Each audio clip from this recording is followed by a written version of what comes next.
en 61 après Égide, en plein désert, non loin du fleuve Euphrate. Des dizaines de milliers d'assaillants contre un seul homme. Le 10e jour de Muharram se joue un drame historique et la terre reçoit le sang d'un saint en son sein.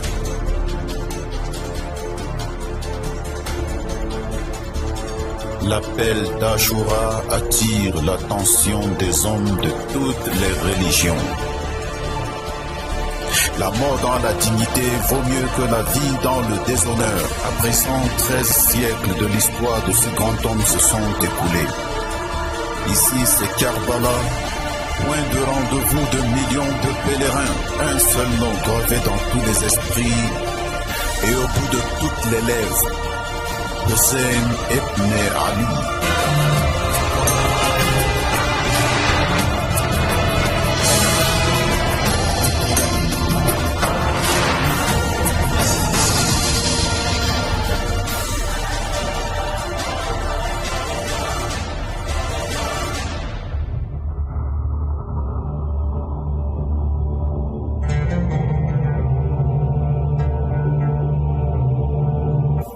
Après le triste décès du noble messager de l'islam, 4 califes régnèrent l'un après l'autre sur la communauté islamique. À la fin du règne du dernier calife, le pouvoir tombe entre les mains de Muawiyah ibn Abu Sufyan et le gouvernement islamique subit un changement fondamental.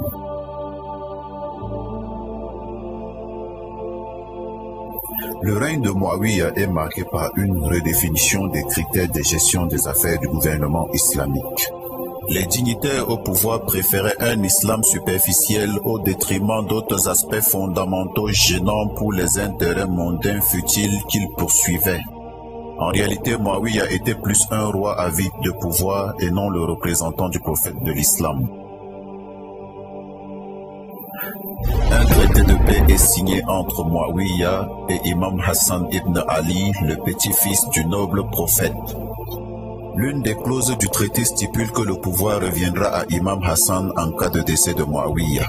Et si c'est Imam Hassan qui venait à mourir le premier, le pouvoir reviendra à son frère Imam Hussein. Après la mort d'Imam Hassan, beaucoup sollicitaient l'allégeance à son frère Imam Hussein. Mais l'imam répondit que la miséricorde de Dieu soit sur vous. Restez dans vos maisons et n'éveillez pas de soupçons. Je réserve mon opinion pour après Muawiyah si Dieu me garde en vie d'ici là. C'est ainsi qu'il réussit à empêcher tout trouble ou discorde.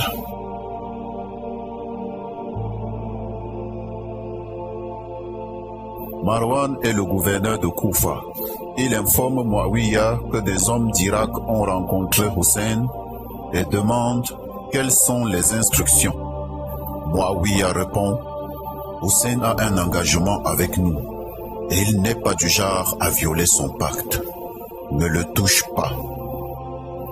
Mais est-ce que les proches de Muawiyah sauront respecter leur engagement?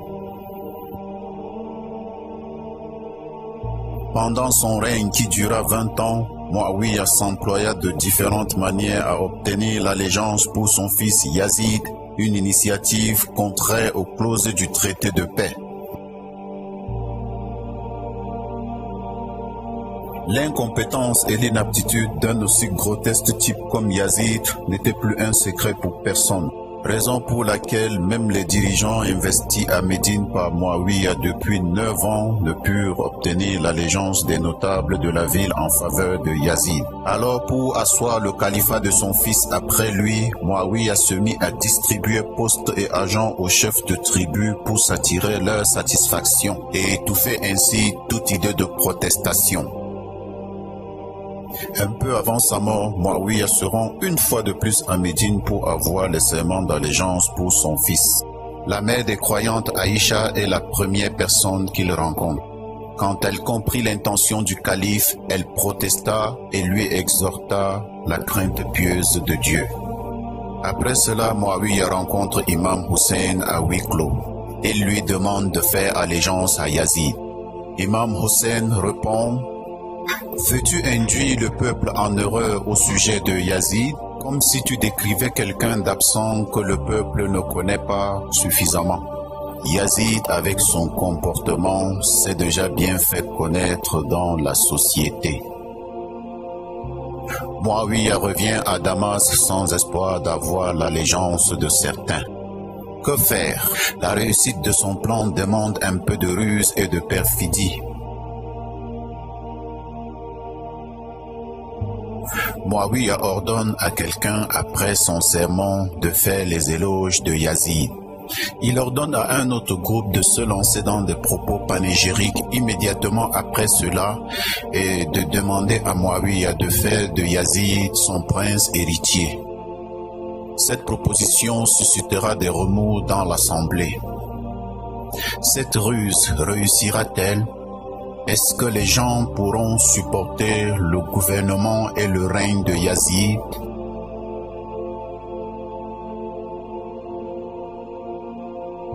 Muawiya écrit aux opposants et veut d'eux la soumission à l'allégeance.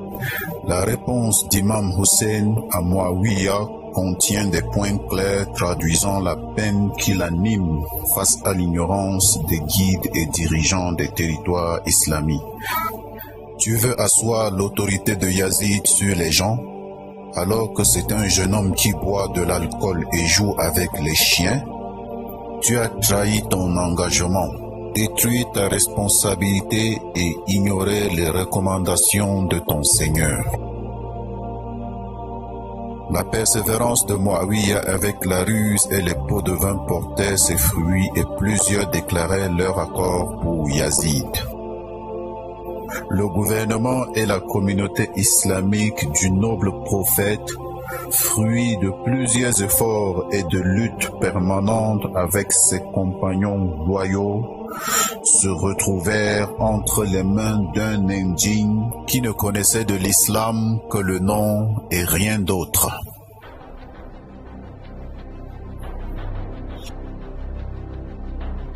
À quoi peut aboutir cette triste et désolante situation si ce n'est vers le déclin de la religion? Quelques heures après la mort de Muawiya, Yazid s'installa sur le trône du palais Al-Azhar de Damas et écrivit à Walid ibn Utba, le gouverneur de Médine. La lettre parvint à Walid de nuit, une lettre qui puait le vol et aussi la ruse, comme d'habitude. En violation de l'engagement que son père avait pris, Yazid voulait de l'imam qu'il lui donne l'allégeance, comme s'il ignorait la conduite inébranlable de l'imam. Yazid avait écrit à Walid: prends l'allégeance de Hussein ibn Ali et Abdullah ibn Zubayr, et s'ils le refusent, tu leur coupes la tête immédiatement. Abdurrahman ibn Abu Bakr et Abdullah ibn Omar étaient d'autres dignitaires opposés au gouvernement de Yazid. Mais Yazid avait appris de son père comment traiter avec eux et ne s'inquiétait pas à leur sujet. Walid trouva la situation très compliquée et savait que l'imam Hussein n'allait pas ployer le genou devant Yazid. Ainsi, en dépit de son mésentente d'avant avec Marwan, Walid fit appel à lui pour obtenir des conseils. L'avis de Marwan est sans appel. Il faut battre le fer quand il est encore chaud pour éviter toute insurrection. Il dit à Walid: confirme l'allégeance avant que la nouvelle de la mort de Muawiya ne se répande, sinon il y aura un risque de soulèvement. L'imam Hussein n'a jamais eu et n'a pas l'intention d'inciter le peuple à la révolte. Il demeura respectueux du pacte signé entre Imam Hassan et Muawiya tant que ce dernier était encore en vie. Lorsque la convocation de Walid parvint à l'imam, il informa quelques jeunes hachimites et leurs servants et leur demanda de porter leurs armes et de l'accompagner jusqu'au palais. L'escorte d'imam devait attendre dehors. Au cas où il lançait un cri, il se ruait à l'intérieur. Dans le cas contraire, Ils allaient attendre jusqu'à ce qu'ils sortent. L'imam pénétra dans le palais. Walid l'informa du décès de Muawiya et se mit à lui lire la lettre envoyée par Yazid.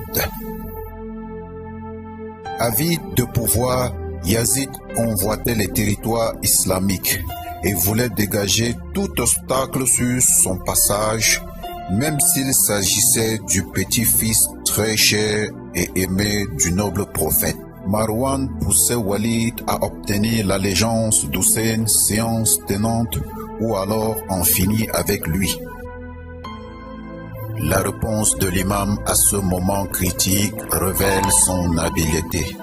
Ô Amir, l'allégeance doit être solennelle. Quelqu'un comme moi ne fait pas allégeance en cachette. Convoque-moi demain quand tu convoqueras tout le monde pour allégeance.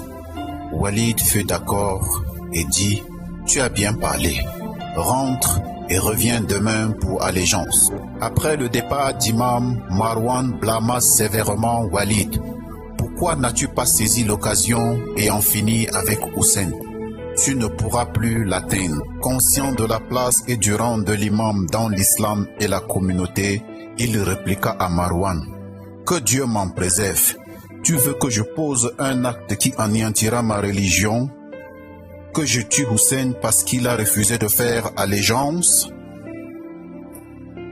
Je jure par Allah, je n'ai aucun doute que celui qui couvrira ses mains du sang d'imam Hussein sera sévèrement puni le jour du jugement par Allah. Les conditions difficiles se dessinaient doucement sous les yeux d'imam Hussein. Après son départ du palais, il se rendit à la mosquée du prophète pour se recueillir sur la tombe de son grand-père. Comme si rien en dehors de la poussière de la tombe du noble prophète ne pouvait soulager sa peine et sa douleur. La communauté était en train de retourner vers les vieilles habitudes de l'époque avant l'islam.